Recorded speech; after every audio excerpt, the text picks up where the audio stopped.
എല്ലാറ്റിനെയും ഉള്ളതാക്കി തീർക്കുന്നവനാണ് ആ സർവേശ്വരൻ. ഒന്നിനെയും ഇല്ലാതാക്കാൻ അദ്ദേഹത്തിന് ആഗ്രഹമില്ല, അത് അദ്ദേഹത്തിൻ്റെ കൃത്യവുമല്ല. നശിപ്പിക്കുന്നത് ഈശ്വരൻ്റെ സ്വഭാവമല്ല. നമ്മൾ സംഹാരകർത്താവായി രുദ്രൻ ശിവൻ എന്നൊരാളെ സങ്കല്പിക്കുന്നുണ്ടെങ്കിലും അദ്ദേഹം ബാഹ്യലോകത്തെ അല്ല നശിപ്പിക്കുന്നത്. മനുഷ്യരുടെ ഉള്ളിലുള്ള രജസ്തമോ വൃത്തികളെ മാത്രമേ സംഹാരകർത്താവായ പരമേശ്വരൻ നശിപ്പിക്കുന്നുള്ളൂ. അതാണ് സത്യം. അല്ലാതെ ലോകം മുഴുവൻ കത്തിച്ച് ചാമ്പലാക്കുന്നവൻ, മൂന്നാമത്തെ കണ്ണിൽ നിന്നും അഗ്നി പുറത്തേക്ക് വന്ന് എല്ലാറ്റിനെയും കത്തിച്ച് ചാമ്പലാക്കുവാൻ അദ്ദേഹം എന്താ കൊള്ളിവെപ്പുകാരനാണോ? അദ്ദേഹത്തിന് വേറെ പണിയില്ലേ? കത്തിക്കുകയാണ് അദ്ദേഹത്തിൻ്റെ ജോലി. അപ്പം അതൊന്നുമല്ല മനുഷ്യരുടെ ഉള്ളിൽ അവശേഷിക്കുന്ന ദുർവാസനകളെയും ആത്മജ്ഞാനത്തിന് പ്രതിബന്ധങ്ങളായിരിക്കുന്ന ചിത്തവൃത്തികളെയും അജ്ഞാനത്തെയും നശിപ്പിക്കുകയാണ്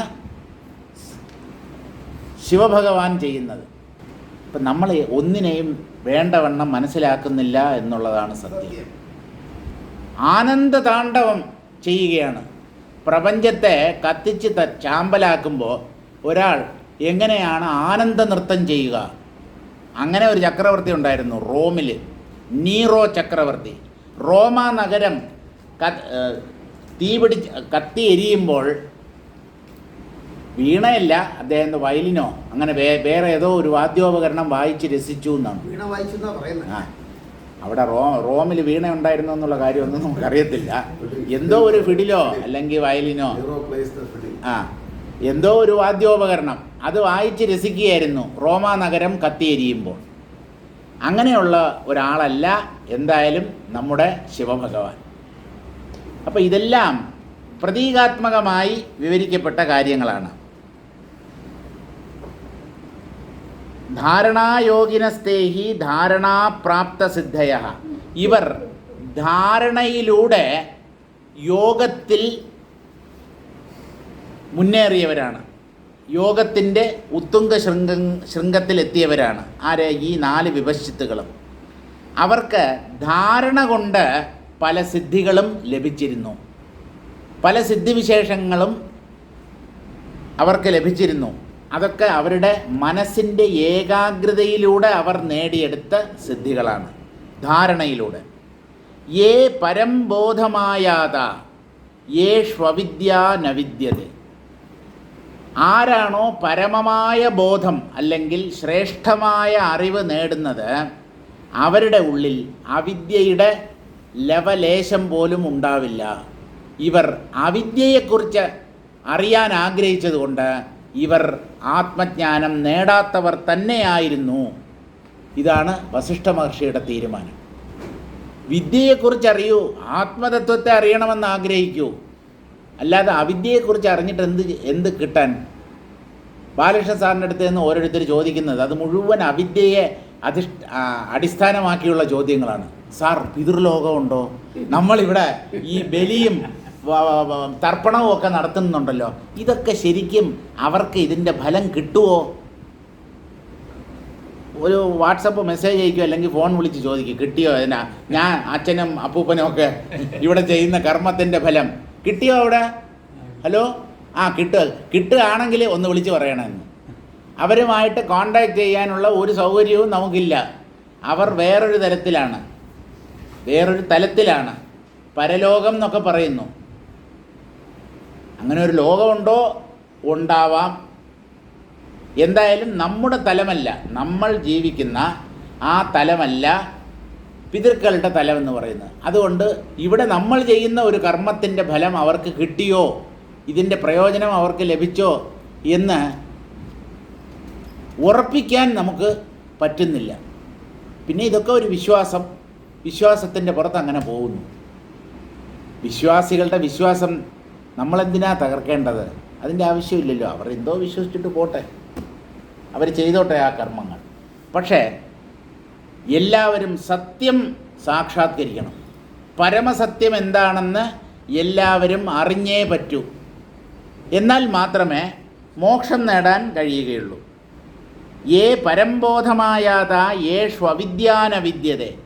അവിദ്യ എന്നുള്ളത് പൂർണ്ണമായും ഉള്ളിൽ നിന്ന് നീങ്ങിയവരാണ് പരമമായ ബോധത്തെ അല്ലെങ്കിൽ അറിവിനെ പ്രാപിച്ചവർ. അവരാണ് ആത്മജ്ഞാനികൾ. ഇവർ അവിദ്യയെക്കുറിച്ച് അറിയാൻ ആഗ്രഹിച്ചതുകൊണ്ട് ഇവർ ആത്മജ്ഞാനികളല്ലായിരുന്നു എന്നുള്ള കാര്യത്തിൽ തർക്കമില്ല. ഹൃദയാദിപ്രദേശേഷു അഗ്നിദേവതായാം ചിത്തനിരോധേന തത് പ്രസാദപ്രാപ്തസിദ്ധിത്വാത് ധാരണായോഗിനോ നതു ജ്ഞാനയോഗിനോ യേഷ്വവിദ്യാ നഷ്ടേത്യർത്ഥ. ഇവർ എന്താ ചെയ്തത്? അവരവരുടെ ഹൃദയത്തിൽ പ്രവേശിച്ച് അവിടെ അഗ്നിദേവനെ ധ്യാനിച്ച് മനസ്സിനെ ആ ദേവനിൽ ഏകാഗ്രപ്പെടുത്തി അദ്ദേഹത്തിൻ്റെ കാരുണ്യം കൊണ്ട്, അദ്ദേഹത്തിൻ്റെ കൃപ കൊണ്ട് സിദ്ധികൾ നേടി. അതുകൊണ്ട് ഇവർ ധാരണായോഗികൾ മാത്രമാണ്, ഇവർ ജ്ഞാനയോഗികളല്ല. ജ്ഞാനയോഗികളായി മാറണം. ധാരണായോഗികൾ അവരെയാണ് നമ്മൾ സാധാരണ യോഗിമാർ എന്നൊക്കെ നമ്മൾ പറയുന്നത്. മനസ്സിനെ വശപ്പെടുത്തിയവർ, മനസ്സിനെ ഏകാഗ്രതയിലൂടെ മെരുക്കിയെടുത്തവർ, അവർക്ക് പല സിദ്ധികളും അവർക്ക് നേടാൻ പറ്റും. പക്ഷേ അതുകൊണ്ട് കാര്യമില്ല. ജ്ഞാനയോഗികളായി മാറണം. ജ്ഞാനമാണ് ഏറ്റവും വലിയ സിദ്ധി.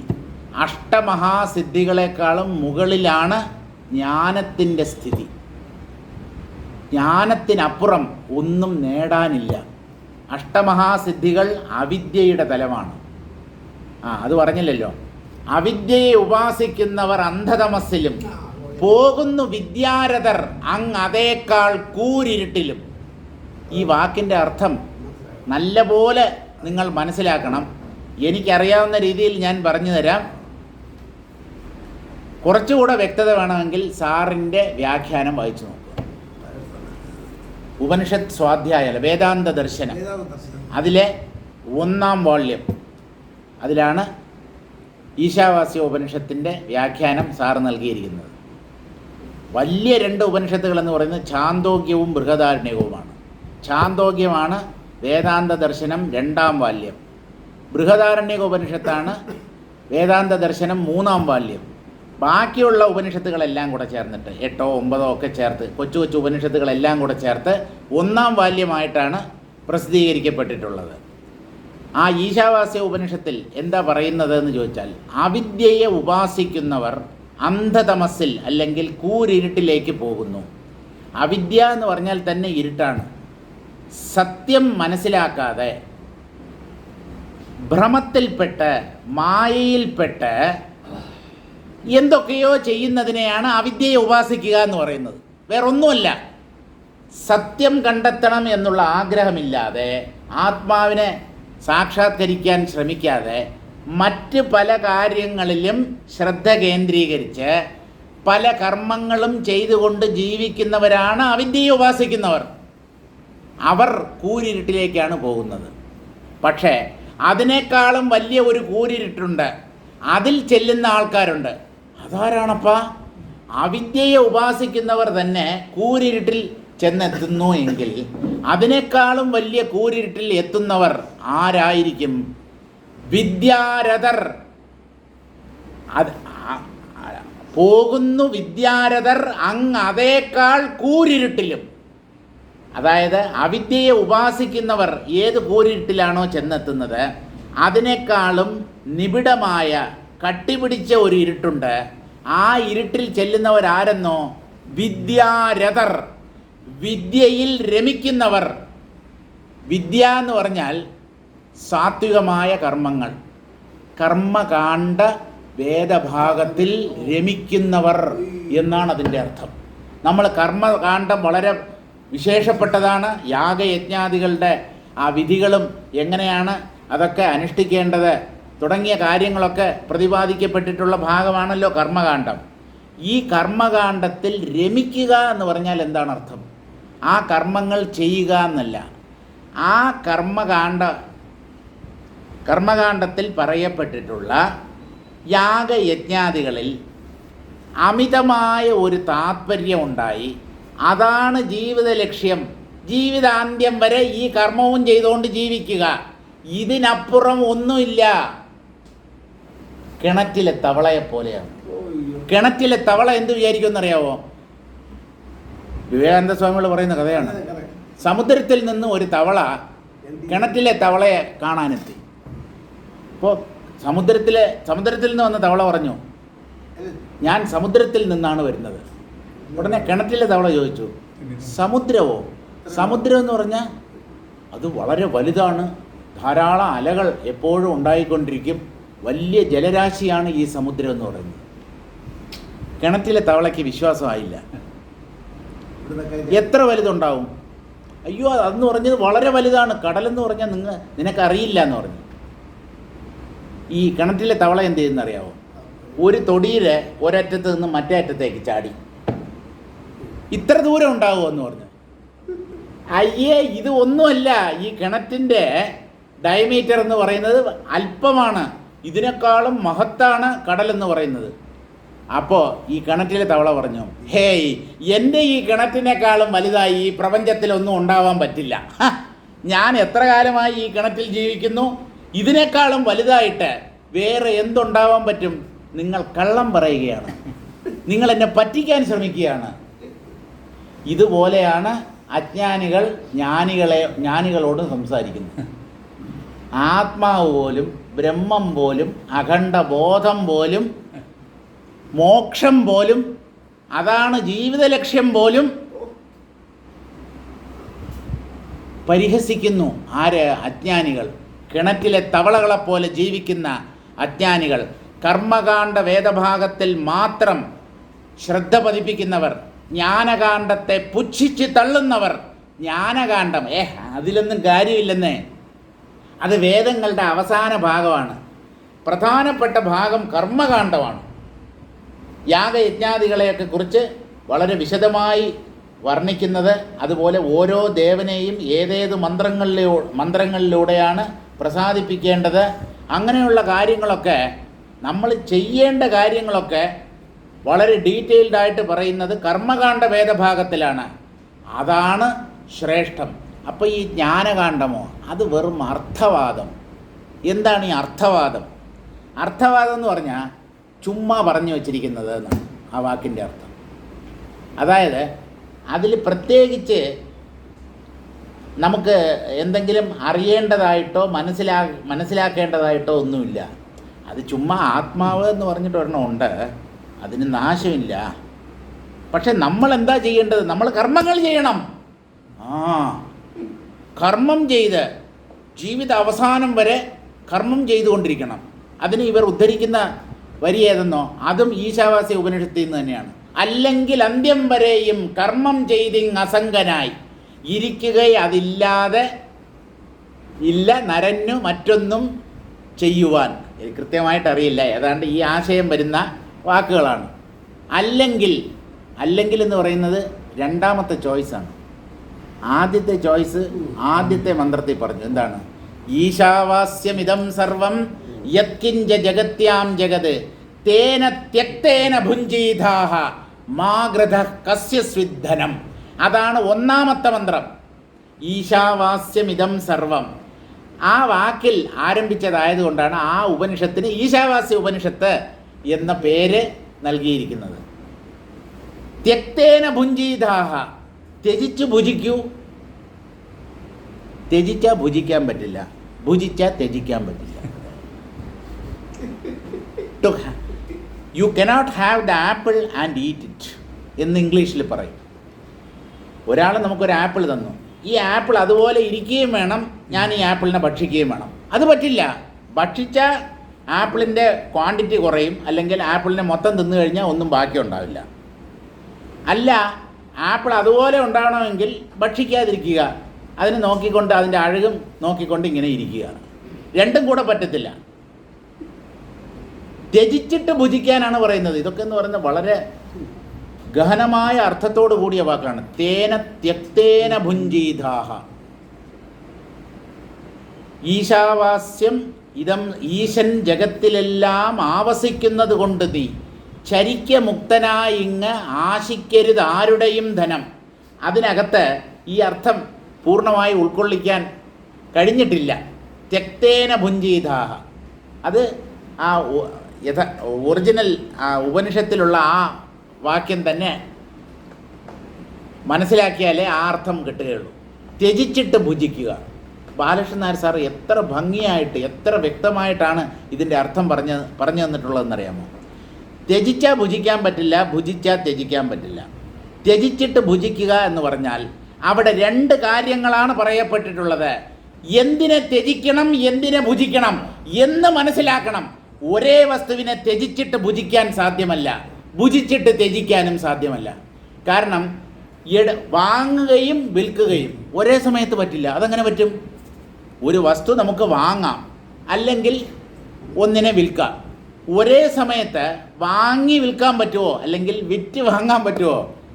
ഒരു വസ്തുവിനെ വിറ്റിട്ട് മറ്റൊരു വസ്തുവിനെ വാങ്ങാം, അല്ലെങ്കിൽ ഒരു വസ്തുവിനെ വാങ്ങിയിട്ട് മറ്റൊന്നിനെ വിൽക്കാം. രണ്ടും ഒരേ സമയത്ത് പറ്റില്ല. അപ്പോൾ ഉപനിഷത്തിലെ ഋഷി അത്ര മണ്ടനല്ല. ത്യജിച്ചിട്ട് ഭുജിക്കാൻ പറഞ്ഞു എന്ന് പറഞ്ഞാൽ എന്തിനെയോ അദ്ദേഹം ത്യജിക്കാൻ ആവശ്യപ്പെടുന്നു, എന്തിനെയോ ഭുജിക്കാനും ആവശ്യപ്പെടുന്നു.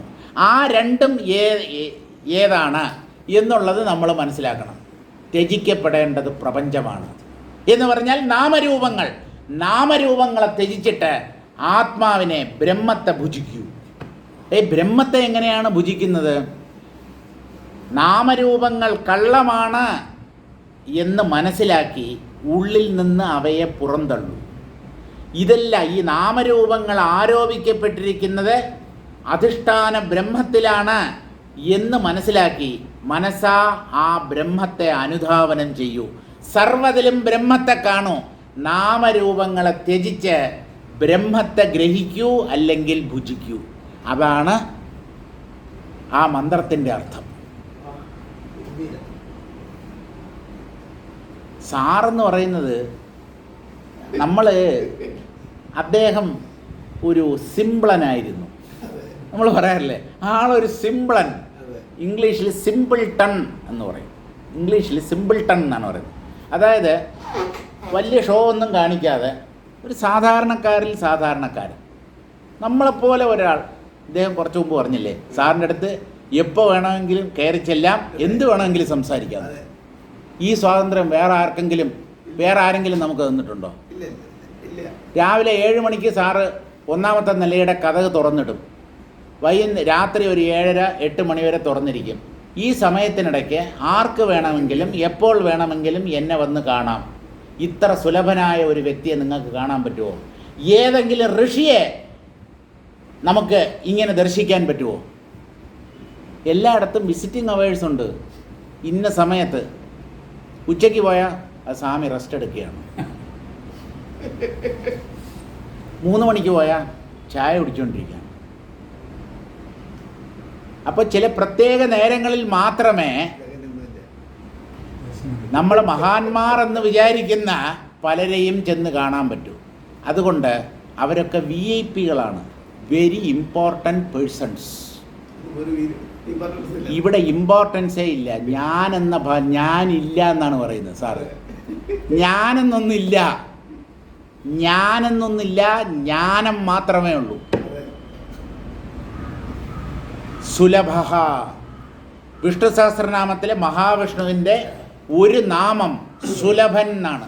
സുലഭ സുവ്രത സിദ്ധ ശത്രുജിച്ഛത്രുതാപനഃ ന്യഗ്രോധോദുംബരോശ്വത്ഥശ്ചാണു രാന്ധ്രനിഷൂദനഃ. സുലഭൻ എന്ന് പറഞ്ഞാൽ സൗലഭ്യം. ആർക്ക് വേണമെങ്കിലും എപ്പോൾ വേണമെങ്കിലും അദ്ദേഹത്തെ സമീപിക്കാം, എന്ത് വേണമെങ്കിലും ചോദിക്കാം.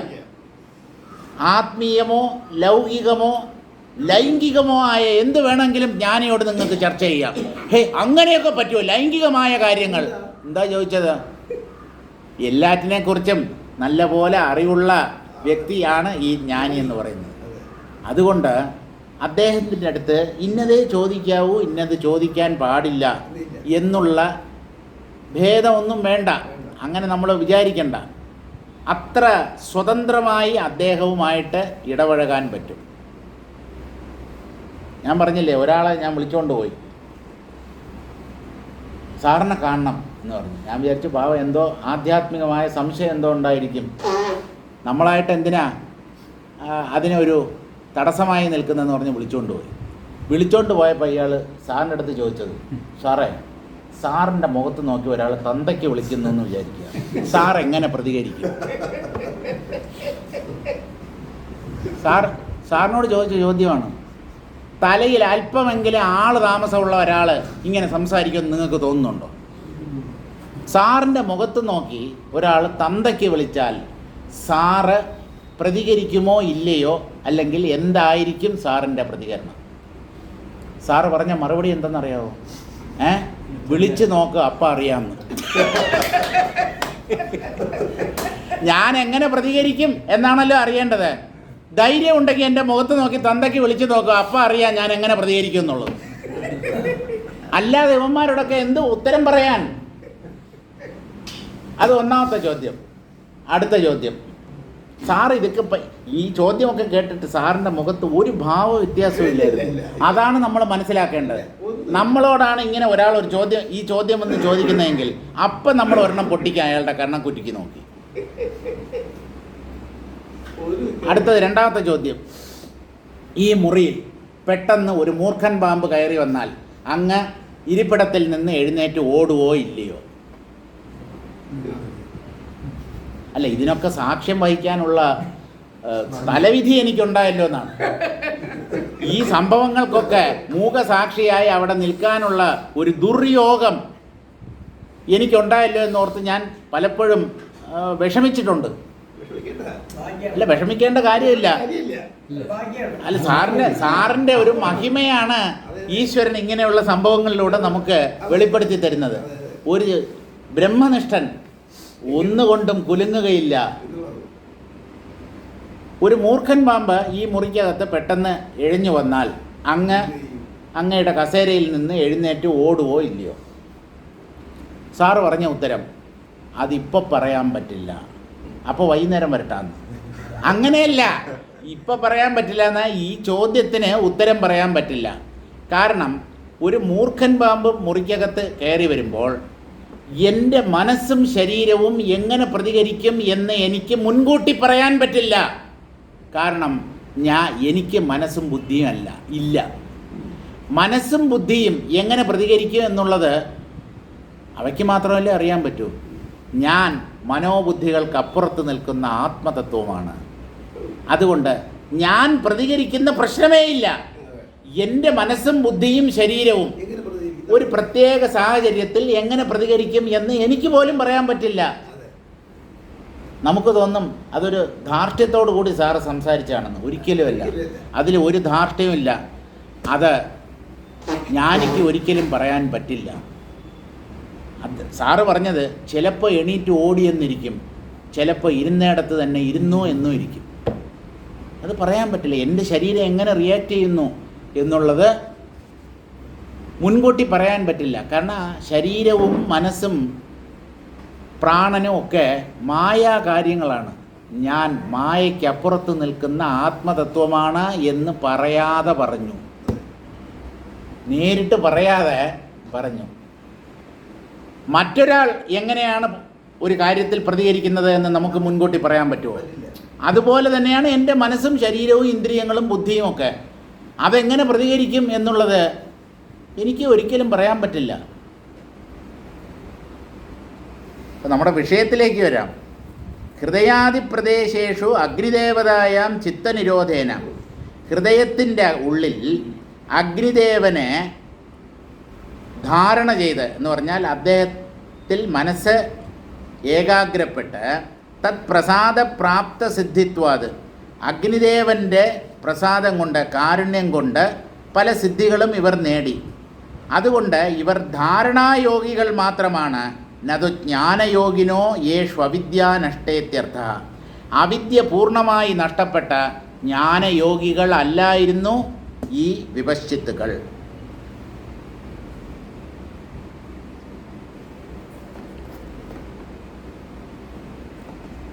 കിമവിദ്യാമവേക്ഷന്തേ തേ താമരസലോചന ധാരണായോഗിനോ ഹ്യേതേ വരേണ പ്രാപ്തസിദ്ധയഃ. വരം ചോദിക്കുന്നത് അജ്ഞാനത്തിൻ്റെ ലക്ഷണമാണെന്ന്. ആരോടെങ്കിലും എന്തെങ്കിലും ആവശ്യപ്പെടുന്നത് സർവേശ്വരനോട് വരം ചോദിച്ചാൽ പോലും അത് അവിദ്യ ഉള്ളിലുള്ളത് കൊണ്ടാണെന്ന്. കാരണം ഒരു ജ്ഞാനിക്ക് ഒരാഗ്രഹവുമില്ല. നിങ്ങൾക്ക് ആവശ്യമുള്ളത് കൊണ്ടാണല്ലോ നിങ്ങൾ വരം ചോദിക്കുന്നത്. എന്തെങ്കിലും ഒന്ന് നിറവേറണം, അല്ലെങ്കിൽ എന്തെങ്കിലും ഒന്ന് വേണം, അല്ലെങ്കിൽ എന്തിനെങ്കിലും ഒഴിവാക്കണം. ഇതൊക്കെ നമ്മുടെ ആവശ്യങ്ങളാണ്. ആവശ്യങ്ങളെല്ലാം ആഗ്രഹങ്ങളാണ്. ഒരാഗ്രഹവുമില്ലാത്തവൻ എന്ത് വേണമെങ്കിലും സംഭവിച്ചോട്ടെ എന്ന് പറഞ്ഞ് നടക്കുന്ന ഒരു ജ്ഞാനി ആരോട് എന്തു ചോദിക്കും? ഒരു നേരത്തെ ഭക്ഷണം പോലും അദ്ദേഹം മറ്റുള്ളവരോട് ഇരക്കേണ്ട കാര്യമില്ല. വാകേറിയ ദൈവം ഇര തരും. വാകീറുക എന്ന് പറഞ്ഞാൽ വായുണ്ടാക്കുക. ഇങ്ങനെ ഇവിടെ ഇതൊരു ദ്വാരമാണല്ലോ. അപ്പോൾ ഈശ്വരൻ വാ കീറി വിട്ടേക്കാണ്. ആ വാകീറിയ ദൈവം ഭക്ഷണവും തരും. ഉറപ്പുണ്ടോ? ഉറപ്പുണ്ടെങ്കിൽ നാളെ മുതൽ ജോലിക്ക് പോണ്ട. ഭാര്യയുടെയും മക്കളുടെയും ഒക്കെ വാ കീറിയത് ഈശ്വരനാണ്. അവർക്കൊക്കെയുള്ള ആഹാരം ഈശ്വരൻ കൊണ്ടെത്തിക്കും. വിശ്വാസമുണ്ടോ? ദൃഢവിശ്വാസമുണ്ടോ? ഉണ്ടെങ്കിൽ ജോലിക്ക് പോകണ്ട. ആഹാരം കിട്ടുമോ? ദൃഢവിശ്വാസം ഉണ്ടെങ്കിൽ കിട്ടും. അല്ല, എന്നാലും ആഹാരം നമ്മൾ തേടി പോകുന്നതല്ലേ അതിൻ്റെ ഒരു രീതി. എന്ന് പറഞ്ഞാൽ ഈശ്വരനിൽ വിശ്വാസമില്ല എന്നർത്ഥം. സർവേശ്വരൻ തൻ്റെ സൃഷ്ടിയിലുള്ള ജീവികൾക്കെല്ലാം ആഹാരം തരാൻ ബാധ്യസ്ഥനാണ്. അത് അദ്ദേഹത്തിൻ്റെ മാത്രം കർത്തവ്യമാണ് എന്ന ഉറപ്പുണ്ടോ?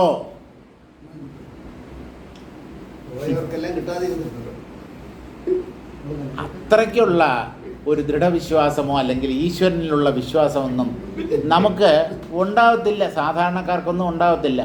അപൂർവം ചില ജ്ഞാനികൾക്ക് അങ്ങനെ ഈശ്വരനിൽ ഉറപ്പുണ്ട്. അവർ ഈശ്വരനെ പരീക്ഷിക്കുകയല്ല ചെയ്തിട്ടുള്ളത്. ഞാൻ ഈശ്വരനിൽ പൂർണ്ണമായി വിശ്വസിക്കുന്നു. ഞാൻ ഭക്ഷിക്കേണ്ട ആഹാരം ഈശ്വരൻ എൻ്റെ മുമ്പിൽ എത്തിക്കും എന്നവർക്ക് ഉറപ്പുണ്ട്. പക്ഷേ ആരിലൂടെ, എങ്ങനെ, എന്ത് ഭക്ഷണം അദ്ദേഹം എത്തിക്കുന്നു എന്ന് കാണാനുള്ള കൗതുകം കൊണ്ട് അവർ ഒന്നും കഴിക്കാതെ ഒരിടത്ത് തന്നെ ഇരിക്കും. എന്താണ് ഈശ്വരൻ ഈശ്വരൻ തരുമോ ഇല്ലയോ എന്നുള്ള സംശയമില്ല. തരും. പക്ഷെ എന്തായിരിക്കും അദ്ദേഹം തരിക? ആരിലൂടെ ആയിരിക്കും ആ ഭക്ഷണം എത്തിക്കുക എന്നറിയാനുള്ള കൗതുകം കൊണ്ട്. തപോവന സ്വാമികളൊക്കെ അങ്ങനെയാണ്. വിവേകാനന്ദ സ്വാമികളും അങ്ങനെയാണ്. ട്രെയിനിൽ യാത്ര ചെയ്യുമ്പോൾ നല്ല വിശപ്പ്. ആരോടും ഒന്നും ചോദിച്ചില്ല. എനിക്ക് അല്പം ഭക്ഷണം വാങ്ങിച്ചു തരുമെന്നൊന്നും ചോദിച്ചില്ല. ആ വിശപ്പ് സഹിച്ചുകൊണ്ട് അങ്ങനെ ഇരുന്നു തീവണ്ടിയിൽ. അപ്പോഴാണ് ഒരാൾ ഏതോ ഒരു സ്റ്റേഷനിൽ വണ്ടി വന്ന് നിന്നപ്പോൾ പ്ലാറ്റ്ഫോമിൽ ഒരു ഗ്രാമീണൻ കുറേ ഭക്ഷണ സാധനങ്ങളും അതുപോലെ ഒരു പാത്രത്തിൽ പാലും കുറേ സ്വീറ്റും ഒക്കെ ആയിട്ട് ആരെയോ തേടി വരുന്നത് പോലെ അദ്ദേഹം ഇങ്ങനെ ഓരോ കമ്പാർട്ട്മെൻറ്റായിട്ട് ഇങ്ങനെ നോക്കിക്കൊണ്ട് വരികയാണ്. അപ്പോൾ വിവേകാനന്ദ സ്വാമികൾ ഈ കമ്പാർട്ട്മെൻറ്റിൽ ഇരിക്കുന്നത് കണ്ടിട്ട് ഇദ്ദേഹത്തെ കണ്ടപ്പോൾ അദ്ദേഹത്തിൻ്റെ ഗ്രാമീണൻ്റെ മുഖം വികസിച്ചു. അതായത് അയാൾ അന്വേഷിച്ച് വന്നയാൾ സ്വാമിജി ആയിരുന്നു എന്ന് മനസ്സിലാക്കിയതുപോലെ അദ്ദേഹം ആ കൊണ്ടുവന്ന സാധനങ്ങളും ആ പാലും എല്ലാം സ്വാമിജിയുടെ മുമ്പിൽ വെച്ചിട്ട് അങ്ങേക്ക് വേണ്ടി കൊണ്ടുവന്നതാണ്, അങ്ങ് ഇത് ഭക്ഷിച്ചാലും എന്ന് പറഞ്ഞു. വിവേകാനന്ദ സ്വാമികൾ നോക്കി. ഇന്നേ വരെ അയാളെ കണ്ടിട്ടില്ല, ഒരു മുൻപരിചയമില്ല. ഞാനാണ്, എനിക്ക് തരാൻ പറഞ്ഞു എന്ന് പറഞ്ഞ് അത് ഇന്നലെ ഞാൻ സ്വപ്നം കണ്ടു. സ്വപ്നത്തിൽ രാമനോ കൃഷ്ണനോ ആരോ ഇങ്ങനെ ഒരു സന്യാസി ട്രെയിനിൽ വരുന്നുണ്ട്, അദ്ദേഹത്തിന് വേണ്ട ആഹാര സാധനം നീ കൊണ്ടെത്തിക്കണം എന്ന് പറഞ്ഞു. അപ്പോൾ എന്നെ എങ്ങനെ തിരിച്ചറിഞ്ഞു? അങ്ങയുടെ രൂപം ഞാൻ സ്വപ്നത്തിൽ കണ്ടു. ജീവിതത്തിൽ മുൻപിൽ കണ്ടിട്ടില്ലാത്ത ഒരാളെ എങ്ങനെയാണ് അന്വേഷിച്ച് കണ്ടുപിടിക്കുക? അപ്പം അങ്ങയുടെ ഈ രൂപം ഞാൻ സ്വപ്നത്തിൽ കണ്ടു, ഈ വ്യക്തിക്ക് ഭക്ഷണം എത്തിക്കുക എന്ന് ഈശ്വരൻ എന്നോട് പറഞ്ഞു. അതാണ് ഞാൻ അങ്ങേ അന്വേഷിച്ച് ഈ സാധനങ്ങളുമായി എത്തിയത്. ഇതൊക്കെ ഈ അടുത്ത കാലത്ത് നടന്ന സംഭവങ്ങളാണ്. അടുത്ത കാലത്തെന്ന് പറഞ്ഞാൽ ഒരു 200-300 കൊല്ലത്തിനുള്ളിലാണ്. അത്രയേ ഉള്ളൂ, പരമാവധി 300 കൊല്ലം. അതിൽ കൂടുതലൊന്നും അതിനേക്കാളും പഴക്കമൊന്നുമില്ല. അപ്പം ഇതൊക്കെ എന്തുകൊണ്ടാണ് ഈ ജ്ഞാനികളുടെ മാത്രം കാര്യങ്ങൾ ഈശ്വരൻ നടത്തി കൊടുക്കുന്നത്? ഇത് നമ്മൾ ചിന്തിക്കേണ്ട കാര്യമാണ്. എന്തുകൊണ്ടാണ് ജ്ഞാനികൾക്ക് ഒരു മുട്ടുമില്ലാതെ അവരുടെ ആവശ്യങ്ങളെല്ലാം ഭഗവാൻ സഫലമാക്കുന്നത് അല്ലെങ്കിൽ പൂർത്തീകരിക്കുന്നത് എന്ന് ചോദിച്ചാൽ, ആരാണോ സ്വയം രക്ഷിക്കാൻ ശ്രമിക്കാതിരിക്കുന്നത് അവനെ മാത്രമേ ദൈവം രക്ഷിക്കൂ. നിങ്ങൾ നല്ലതുപോലെ മനസ്സിലാക്കണം. നിങ്ങൾക്ക് സ്വയം നിങ്ങളെ രക്ഷിക്കാൻ പറ്റും എന്ന് വിചാരമുണ്ടെങ്കിൽ ദൈവം ഇടപെടേണ്ട കാര്യമില്ല. ഉണ്ടോ? കൊച്ചു കുട്ടികളെ, പിച്ച വെച്ച് നടക്കുന്ന കുട്ടികൾ പതുക്കെ ഇങ്ങനെ എണീറ്റ് നിൽക്കാൻ നോക്കും. ചുവരിൽ പിടിച്ചോണ്ട് ഇങ്ങനെ എണീറ്റ് നിൽക്കാൻ നോക്കും. പൊത്തോ എന്ന് 4-5 പ്രാവശ്യം താഴെ വീഴും. അതിന് എണീറ്റ് നിൽക്കാൻ പറ്റില്ല. അത് പരിശ്രമിച്ച് അത് പരാജയപ്പെടുന്നത് കാണുമ്പോൾ ഈ മാതാപിതാക്കൾക്ക്, ആരെങ്കിലും ഒരാൾക്ക് അല്ലെങ്കിൽ മുതിർന്നവർക്ക് അതിനോട് കനിവ് തോന്നി. അപ്പോഴാണ് അവർ ആ കുഞ്ഞിനെ പിടിച്ച് എഴുപ്പിച്ച് നിർത്തുന്നത്. അതിന് സ്വയം നിൽക്കാൻ കഴിയുമെങ്കിൽ നമ്മുടെ സഹായം ആവശ്യമില്ലല്ലോ.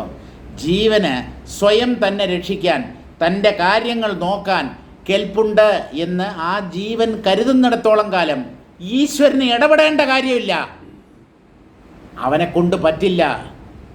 ഞാൻ അശക്തനാണ്, ഈശ്വരനാണ് എല്ലാം നടത്തുന്നത്, ആ സർവേശ്വരൻ എൻ്റെ കാര്യങ്ങൾ നോക്കിക്കൊള്ളും എന്ന് സമ്പൂർണ്ണ ശരണാഗതി ചെയ്യുന്നവന് മാത്രമേ ഈശ്വരൻ്റെ സഹായം ലഭിക്കൂ.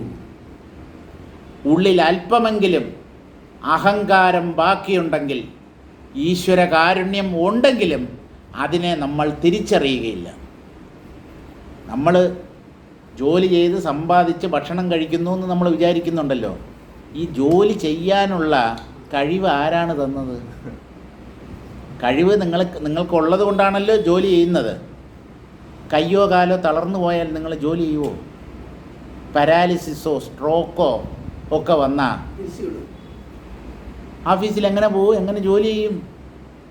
അപ്പോൾ ഈശ്വരൻ്റെ അദൃശ്യമായ ഇടപെടൽ ഓരോ ജീവിയുടെയും ജീവിതത്തിലുണ്ട്. അത് നമ്മൾ തിരിച്ചറിയുന്നില്ല. എന്നിട്ട് ഈശ്വരനെ കുറ്റവും പറഞ്ഞുകൊണ്ട് നടക്കും. കണ്ണിച്ചോരയില്ലാത്തവനാണ്, കല്ലാണ്, മണ്ണാണ്, ലോഹം കൊണ്ടുണ്ടാക്കിയതാണ്, ദൈവമില്ല, ഞാൻ നിരീശ്വരവാദിയായി മാറും, നിരീശ്വരവാദം പ്രചരിപ്പിക്കും. ഇതൊക്കെ മനുഷ്യരുടെ ഉള്ളിലുള്ള കടുത്ത അജ്ഞതയുടെ ഫലമാണ്. തന്നെ രക്ഷിക്കാൻ പറ്റാത്തവനെയാണ് ദൈവം രക്ഷിക്കുക. അല്ലെങ്കിൽ തന്നെ രക്ഷിക്കാൻ തനിക്ക് പറ്റും, പക്ഷേ ഈശ്വരനിൽ പൂർണ്ണമായി വിശ്വാസമർപ്പിക്കുന്ന, ഈശ്വരനെ മാത്രം ശരണം പ്രാപിക്കുന്ന ഒരു വ്യക്തിയെയും അദ്ദേഹം രക്ഷിക്കും. അപ്പം നമ്മുടെ ഉള്ളിലുള്ള അഹന്ത അതിനനുവദിക്കുകയില്ല. ആരെങ്കിലുമൊക്കെ നമുക്ക് പെട്ടെന്നൊരു നെഞ്ചുവേദന വന്നു കഴിഞ്ഞാൽ അയൽവക്കക്കാരനെയാണ് വിളിക്കുക. ഒരു കാറ് പിടിച്ചുകൊണ്ട് പോകാം, അല്ലെങ്കിൽ ഒരു ഓട്ടോ പിടിച്ചുകൊണ്ട് പോകാൻ നെഞ്ചു വേദനിക്കുന്നു. ദുർഗാനന്ദ സ്വാമിയെ പോലെ ബ്ലോക്ക് ഉണ്ടാക്കിയവൻ നോക്കിക്കോളും എന്ന് പറയാൻ നമ്മെ കൊണ്ട് പറ്റുമോ? ഇതാണ് ഞാൻ ചോദിക്കുന്നത്. നമ്മെ കൊണ്ട് പറ്റുമോ? ഹാർട്ടിൽ ബ്ലോക്ക് ഉണ്ടാക്കിയവൻ നോക്കിക്കോളും. അതൊക്കെ ഈശ്വരനിലുള്ള അകൈതവമായ അചഞ്ചലമായ വിശ്വാസത്തെയാണ് സൂചിപ്പിക്കുന്നത്. അപ്പം അത് എല്ലാവർക്കും ഒന്നും അങ്ങനെയുള്ള ആ ഉറച്ച വിശ്വാസം, ഈശ്വരനിൽ ആ അർപ്പണ ബുദ്ധി അത്ര പെട്ടെന്നൊന്നും ഉണ്ടാവുകയില്ല. അപൂർവം ചില ഭാഗ്യവാന്മാർക്ക് മാത്രമേ അങ്ങനെയുള്ള അചഞ്ചലമായ ഈശ്വര വിശ്വാസം ഉണ്ടാവുകയുള്ളൂ. കിമവിദ്യാമപേക്ഷന്തേ തേ താമരസലോചന ധാരണായോഗിനോ ഹ്യേതേ വരേണ പ്രാപ്തസിദ്ധയഃ. അല്ലയോ താമരസലോചന, താമരസ, സാ മാറ്റിയാൽ ബാക്കി എന്താണ്? താമര. അത് തന്നെയാണ് ആ വാക്കിൻ്റെ അർത്ഥം. താമരസപ്പൂവ് എന്ന് പറഞ്ഞാൽ താമരപ്പൂവ് എന്നർത്ഥം. താമര എന്ന് സംസ്കൃതത്തിൽ പറയാറില്ല. പങ്കജം, ജലജം, നളിനം, പത്മം, അങ്ങനെ വാക്കുകളുണ്ട്. താമരസം എന്നുള്ള സംസ്കൃത വാക്കിൽ നിന്നാണ് മലയാളത്തിലെ താമര. നമ്മൾ ആ സാ അങ്ങ് വിഴുങ്ങി. താമര അല്ലയോ, താമരയുടെ ഇതളുകൾ പോലെ വിടർന്ന കണ്ണുകളോട് കൂടിയ രാമ, കിം അവിദ്യാമവേക്ഷന്തേത്തെ, ഇവർ എന്തിനാണ്, ഈ 4 വിപശ്ചിത്തുകളും എന്തിനാണ് അവിദ്യയെക്കുറിച്ച് അറിയാൻ ശ്രമിച്ചത്? എന്തുകൊണ്ട് അവർ വിദ്യയെ അല്ലെങ്കിൽ ആത്മാവിനെ, ആത്മജ്ഞാനത്തെ ലക്ഷ്യമാക്കി മുമ്പോട്ട് പോയില്ല? ഈ അവിദ്യക്കകത്ത് എന്തൊക്കെയുണ്ട്, അവിദ്യയുടെ വ്യാപ്തി എത്ര കണ്ടുണ്ട്, ഈ കാര്യം അറിയാൻ അവർ ശ്രമിച്ചു എന്നുള്ളത് കൊണ്ട് തന്നെ അവർ സത്യദർശികളല്ല. കിം അവിദ്യാമപേക്ഷന്തെ, എന്തിനാണ് ഈ അവിദ്യയുടെ പുറകെ പോകുന്നത്? അജ്ഞാനത്തെ മനസ്സിലാക്കാൻ ശ്രമിക്കുന്നതിനേക്കാളും വളരെ എളുപ്പമാണ് ആത്മാവിനെ മനസ്സിലാക്കുന്നത്. അറിയാവോ? അജ്ഞാനം എന്താണെന്ന് മനസ്സിലാക്കാൻ ശ്രമിക്കുന്നത് വിഡ്ഢിത്തമാണ്. കാരണം എന്തെന്നോ, അങ്ങനെ ഒരു സാധനമില്ല. അവിദ്യ എന്നുള്ളത് ആത്മതത്വത്തിൽ ഇല്ലേ ഇല്ല. ആ ഇല്ലാത്തതിനെ കുറിച്ചാണ് നിങ്ങൾ മനസ്സിലാക്കാൻ ശ്രമിക്കുന്നത്. ഒരിക്കലും അതിനെ മനസ്സിലാക്കാൻ പറ്റില്ല. മായയെ മനസ്സിലാക്കാൻ പറ്റില്ല, അവിദ്യയെ മനസ്സിലാക്കാൻ പറ്റില്ല. ഇത് രണ്ടും ഭ്രമമാണ്. ആത്മാവിനെ അറിയാതിരിക്കുമ്പോൾ ഉണ്ടെന്ന് തോന്നുന്നവയാണ് ഇവ രണ്ടും, അവിദ്യയും മായയും. അപ്പോൾ അവയെ അന്വേഷിച്ചിട്ട് കാര്യമില്ല, അവയുടെ സ്വരൂപം നിർണയിച്ചിട്ടും പ്രത്യേകിച്ച് വിശേഷമൊന്നുമില്ല. അതുകൊണ്ട് ആത്മാവിനെ അറിയാൻ ശ്രമിക്കും. ബാലകൃഷ്ണൻ നായർ സാറ് ഇത് തന്നെയാണ് പറഞ്ഞത്. നിങ്ങൾ അവിദ്യ, മായ ഇതിനെക്കുറിച്ചൊന്നും എന്നോട് വന്ന് ചോദിക്കരുത്. സാറ് പറഞ്ഞിട്ടുണ്ട്, അവിദ്യയെക്കുറിച്ചോ മായയെക്കുറിച്ചോ ഒന്നും ചോദിക്കരുത്. കാരണം അങ്ങനെ ഒന്നില്ല. ഉള്ളതിനെക്കുറിച്ച് ചോദിക്കൂ. ഉള്ളത് ആത്മാവാണ്, അത് സത്യവസ്തുവാണ്. ഉള്ളതിനെക്കുറിച്ച് ചോദിക്കൂ. സംശയം എന്തെങ്കിലും ഉണ്ടെങ്കിൽ തീർത്തു തരാം. ഇല്ലാത്തതിനെക്കുറിച്ച് ചോദിച്ചിട്ട് എന്ത് പ്രയോജനം? അതില്ലാത്തതാണല്ലോ. ഇല്ലാത്തതിനെ അറിഞ്ഞതുകൊണ്ട് നിങ്ങൾക്ക് ജീവിതത്തിൽ എന്ത് സൗഭാഗ്യമാണ് ഉണ്ടാവുക? ഉള്ളതിനെ അറിയാൻ ശ്രമിക്കൂ.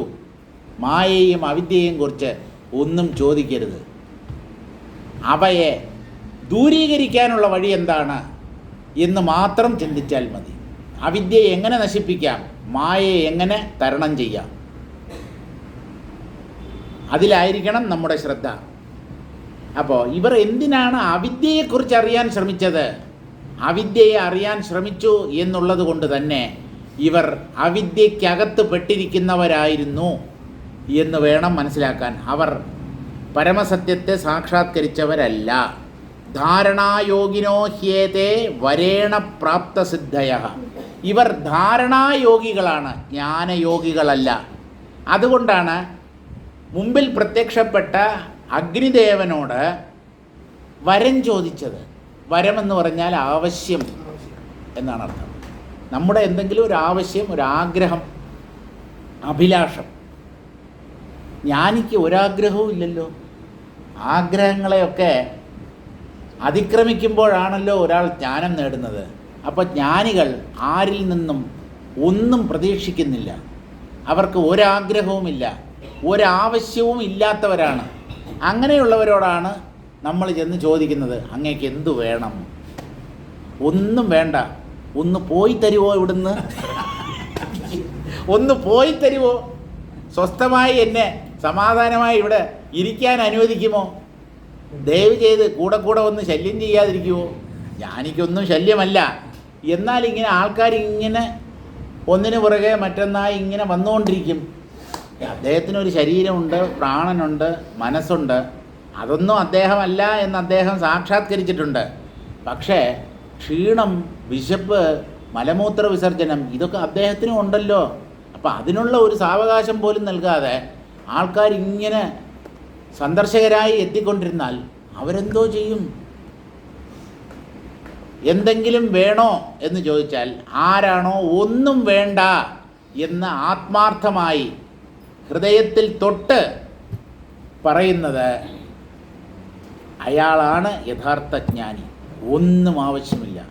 അല്ല, എന്തെങ്കിലും തരാം, പൈസയ്ക്കല്ല, വിൽക്കാൻ വേണ്ടി വന്നതല്ല, അങ്ങേക്ക് സമർപ്പിക്കാൻ വേണ്ടി കൊണ്ടുവന്നതാണ്. ഒന്നും വേണ്ട സുഹൃത്തെ, വേറെ ആർക്കെങ്കിലും കൊടുക്കും. എന്നെക്കാളും ആവശ്യമുള്ളവരും എത്രയോ ആൾക്കാരുണ്ട്, അവർക്ക് കൊണ്ട് കൊടുക്കും.